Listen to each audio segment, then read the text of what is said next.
Once upon a time, in the mid-1930s, a scholar by the name of Charles Elton was reviewing records of animal pelts brought into the Hudson's Bay Company. With accurate records dating back to the mid-1800s, the company had one of the longest data sets in ecology, indicating animal populations in a remote habitat. As such, it was very easy for Charles to spot a remarkably constant trend. Over the 100 years, the population of the snowshoe hare appeared to have gone up and down in a regular 8 to 10 year cycle, peaking at about 5 times its lowest value. He also noticed that the lynx population had the same cycle, with slightly less dramatic peaks that happened a year or two after the hare population peaked. What could explain this? The story of the lynx and hare cycle has a powerful message for where we are in history, and how everything I have talked about in the last 2 months can be brought to bear in very practical ways. Your immensely useful VisionWorks document describes the values that you ascribe to. Those are very fuzzy ideas. My particular passion is merging rational science with those fuzzy qualitative values and seeing where that takes us. And over the next 30 minutes, it may seem at times like we're moving through some thick mathematical weeds, as usual, but I promise that we'll glide easily over the dense entanglements and there'll be some simple takeaways at the end. Simple, but provocative and sometimes surprising. I'll also share my ultimate recommendation for what we should all be working on right now. So thinking back to my perspective in October, I talked about how values based on numbers, where more is always better by definition, tend to curve upwards like this.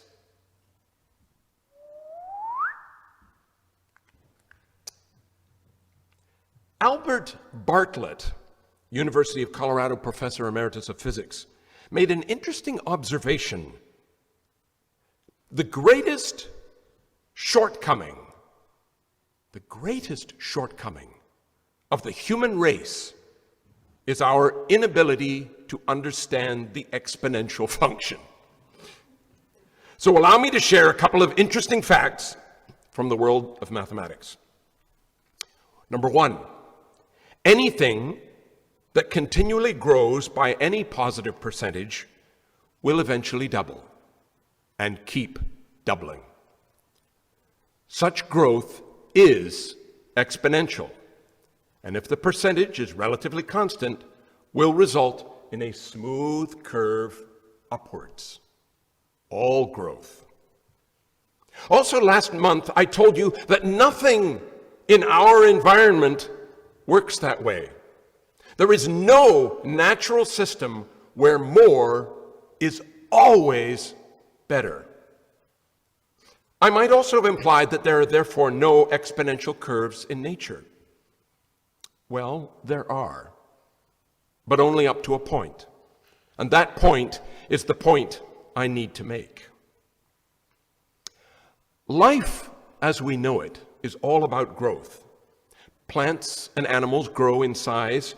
They produce seeds and offspring that in some cases suggest phenomenal population growth. What if every dandelion seed or every frog egg grew into a full adult organism? According to the math I just mentioned, every such example of growth will be exponential. And indeed, when Charles Elton looked at the graphs of lynx and hare populations, these were not smooth curves. They shot up and then they dropped down. Woomph, plonk, woomph, plonk, woomph, plonk, over and over again. They might even have been exponential curves. Intuitively, we know that such resets must be the case. A fixed territory has limited resources. Unchecked exponential growth of any organism would quickly fill every square inch on our planetary surface. Only numbers themselves can grow that way. So what happens to such growth? Some cultures might assign powers to a higher being who looks down upon such explosive growth and sends forces to correct it. Even today, I have science colleagues who believe that Gaia has sentience. Well, perhaps she does.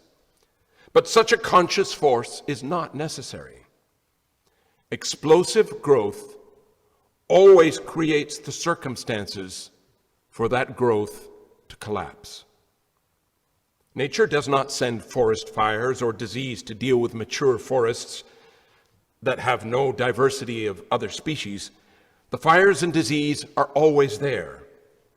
It's just that they don't have the devastating regenerative impact until the forest has so few concentrated species that the cycle can kick in and clear out the old growth. Remember that. And make room for the diverse pioneer species to reestablish themselves. It is in the nature of the world that exponential growth creates the conditions for its own collapse. Too many snowshoe hares will exhaust the food supply and facilitate the spread of disease, at which point that population will collapse. If the lynx subsist on mainly eating hares, their population will be locked into the same cycle. We're coming to a point here. Now, one important side note. All growth is eventually exponential, but the most dramatic exponential curves are created by positive feedback loops. This microphone amplifies my voice. If I carry it over to that speaker, we know that the microphone will amplify the sound already produced, escalating almost immediately into a high-pitched squeal feedback. But even such man-made science will hit a limit in the physical world. The squeal will reach a point and then not get any higher or any louder. It might even blow the speaker, and then there will be no amplification at all. Now, if we look at the graph of human population over the last 1,000 years, we see that exponential growth, like the red, has continued unchecked throughout that time. Humans are pretty clever. Inhospitable habitats, food and energy sources, disease, all of these negative feedbacks have been surmounted by human ingenuity.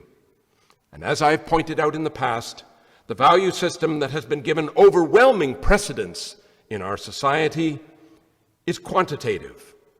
Unending economic growth, where more is always better. And what does that unending growth do? It produces more exponential curves for resource consumption and energy needs and the wealth of the few. There are other effects where money rules absolutely and everything is just business. We are not happy.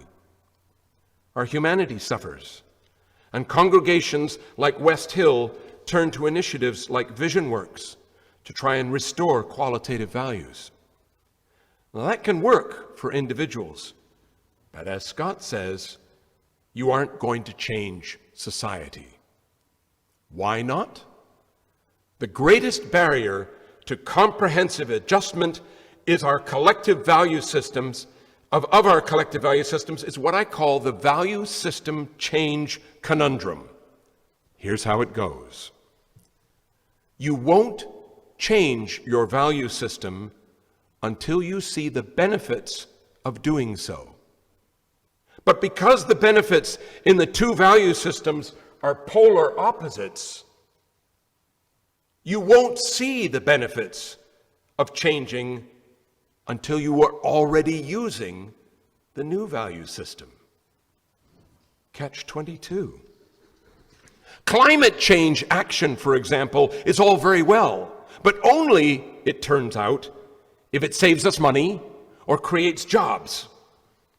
Changing our value system to where money and jobs don't trump all decisions is not going to happen until we are no longer measuring success by number. For example, begging and inherited wealth aside, we all live in a contrived world where if you don't have money, you won't survive. For the vast majority, money comes from having a job. So those jobs are inextricably linked to our very survival. Since that is an integral attribute of our current value system, we are not going to see the benefits of a different value system if the implication is that we are sacrificing our jobs and thus our survival. There is only one sure way that our predominant value system might change, and that is if it fails catastrophically. If we're no longer receiving the benefits, we might look for benefits elsewhere. So some say that the greatest threat to our civilization is the climate emergency. I disagree. If we were to solve climate change tomorrow, we would still be heading down our numeric path of self-destruction. We'd still have the sixth great mass extinction, spiraling social inequity, biodiversity loss, pandemics, resource destruction, out of control artificial intelligence, you name it. My thesis is that we can trace each and every one of these catastrophes to our value crisis. Change the predominant value system, and they all become resolvable. If anyone tries to tell you that they can solve climate change while still creating jobs and growing the economy, they simply don't understand the real problem facing humanity. That said, our climate emergency is particularly scary for a reason which I've already discussed. If we had to, or were forced to, we could suspend economic growth, population growth, and growth of consumption. However, climate change is driven by positive feedback loops. Warm temperatures melt snow caps, resulting in less sunlight reflected away, resulting in more warmth. Melting permafrost releases methane, a greenhouse gas 25 times more powerful than CO2, which melts more permafrost, and so on. Some people believe it is already too late to effectively mitigate our climate emergency. I say it doesn't matter. Even if we are not too late now, we won't do enough until it is. Why? Because we choose not to. Choices are based on values, and the only real action against climate change will go against everything our number-based value system worships as sacrosanct. That especially applies in the realm of society's most powerful decision makers. This is our value crisis. That cruise ship is far too big to turn around. But I have good news. Remember what I said earlier? It is in the nature of the world we live in that exponential growth creates the conditions for its own collapse. Our values that have no concept of sufficiency are what created the climate emergency. And the climate emergency may just be the negative feedback loop that we so desperately need to reject them. That's a huge, loaded statement. I'll give it a second to sink in. Climate change is not just a problem, but it is possibly the solution to the real problem. Wait a minute.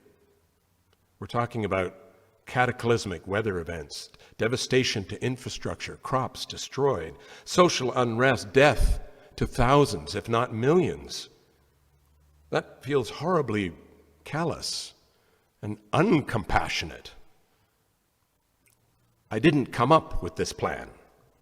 I'm only reading the writing on the wall. When the snowshoe hare population hits its peak and collapses, tens of thousands of hares 4 out of 5 die of starvation and disease. In the aftermath, 3 out of 4 lynx starve to death. And that's just the normal state of affairs where there's no interference of humans. Charles Elton provocatively stated at the time, "The balance of nature does not exist, and perhaps never has existed." No balance, just movement. We now know it to be an interconnected web of complex polarities constantly cycling from one pole to the other. There is no balance at the best of times, and humans have pushed the pendulum way off the scale. That has consequences. Yikes. What does that mean for a congregation that wants to make a difference? A community that wants to do good and to champion a different set of values? What should we do next? In VisionWorks, you ultimately champion love. That's great, but where do you best apply that? I struggled long and hard with this question and explored the ideas in my second book, and my answer for you today will likely seem a radical departure from everything I've talked about to date. In short, there will come a time, there must come a time, when the value system which dictates that more is always better will fail. The continuance of the human species may very well depend upon those who survive that failure to recognize that fact, to understand what led civilization to that point was a flawed set of number-based values that trumped justice and compassion and love, and the recognition of the interconnectedness of all things. These are important. And I suggest that you, as individuals and as a congregation, fight for the human right of survival. Eating, having a place to live, having time to pursue productive interests, having life choices. If survival, like health care, is a right, then it is not earned, it is granted. Civilization shouldn't be structured in such a way that you cannot eat or rest or dream or act without first being a veritable slave to the false god of economic growth and mindless consumption of resources, all in the name of creating jobs so that people can claim worth in society. So at one time, I depressingly thought that true change would only be possible after collapse.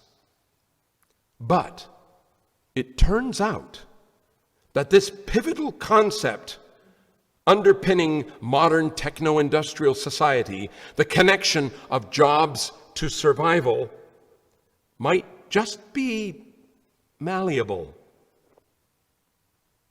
Even as I speak, we at every level of government are now looking seriously at ways to sever that connection. And that might be a total game changer. What if money were simply a tool rather than our reason for being? How might we move towards that goal? The best answer is to introduce a universal basic living income. This was first proposed 400 years ago. It was almost implemented across the United States 50 years ago. Measures undertaken during COVID demonstrate that the time is now. Perhaps you have heard basic income discussed before. The key for me is that UBI is not about eradicating poverty or combating homelessness. It goes way beyond that. It is a paradigm shift.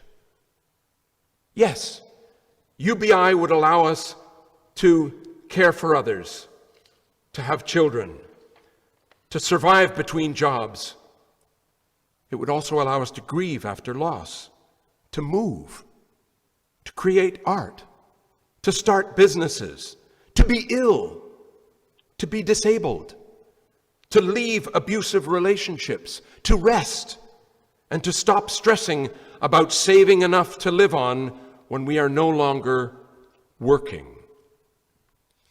I'm going to guess that for most of you, your working life is over. Perhaps you have never been seriously unemployed or homeless, or perhaps you have. I want you to think back to your most challenging times when life was a struggle for you. Now, imagine that during that time, every month, you received $1,000 from society, regardless of what you were earning or not. Now think back to the toughest life decisions you ever had to make. Think about those. How would those choices have been different if you knew that every month, if nothing else, that $1,000 would be there? This concept is possible. I could talk about it for hours, but that's now your homework. It is possible, and we have only proven the benefits under our existing value system paradigm. We can only guess at its potential for changing society as we know it. I'll share what I blogged on my website about the 4 biggest impacts on my own life. Firstly, I would absolutely acquire a healthier perception of money. A simple tool, but also an incentive to use it as a force of good. A basic income would also be something that I knew I had in common with everyone else equally. Secondly, remember my investor value persona from back in September, my presentation? My present investments are my future survival. I can't put them at risk, and they have to be chosen accordingly. With a UBI, I would invest according to my values instead. I would take risks and invest in what I believed in, not what I needed to guarantee my future survival. Thirdly, I would spend more money. In my life, I spend practically nothing. I mean, overconsumption is one thing, deprivation into misery is another. Well, that's me. With a UBI, I'd take better care of myself, where circumstances allowed, living in the moment. Fourthly, I would give more.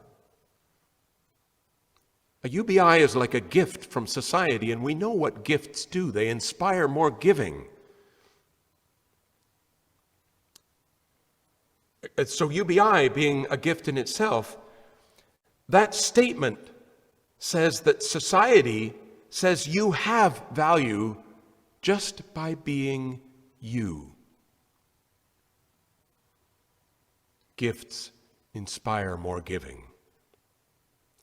And these are the value changes that we need to have a practical implementation of the world we want.